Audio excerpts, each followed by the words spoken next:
Bonjour à toutes et à tous et bienvenue dans ce nouveau tutoriel WordPress WooCommerce pour les hébergements web WP2. Alors aujourd'hui je vais vous montrer comment créer une base de données à partir du panel d'hébergement WP2, donc une base de données MySQL. Comme vous pouvez le voir à l'écran, je suis connecté à mon panel d'administration WP2, panel d'administration de l'hébergement, et je vais créer une base de données. Alors j'ai plusieurs possibilités.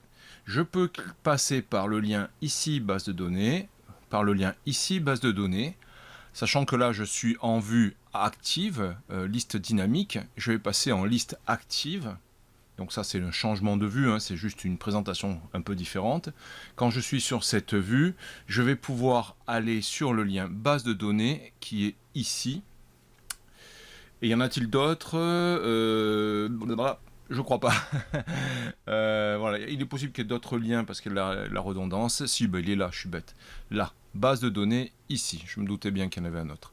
Voilà, quelle que soit la vue dans laquelle nous sommes, hein, nous avons le lien base de données, ça amène au même endroit. Donc voilà, je vais cliquer sur base de données.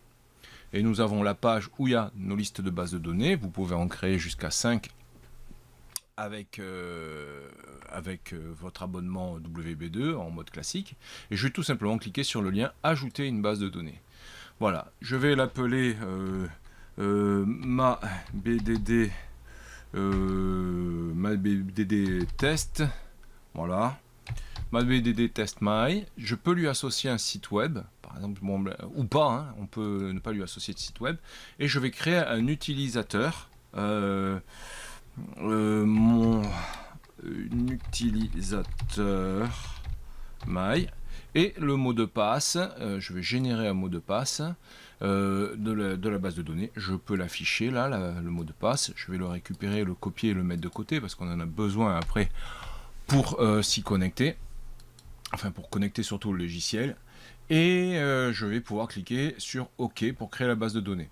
Je vais d'abord définir si l'utilisateur dispose d'un accès à toutes les bases de données au sein de l'abonnement sectionné. C'est-à-dire que s'il y a plusieurs bases de données, est-ce que cet utilisateur va pouvoir accéder à tout? En général, je mets non. Après, c'est à vous de voir. Voilà. Je clique sur OK. Et donc, j'ai créé une... Ah tiens. J'ai fait... Ah oui, oh, il y a un caractère. Voilà. Voilà. Allez. Hop.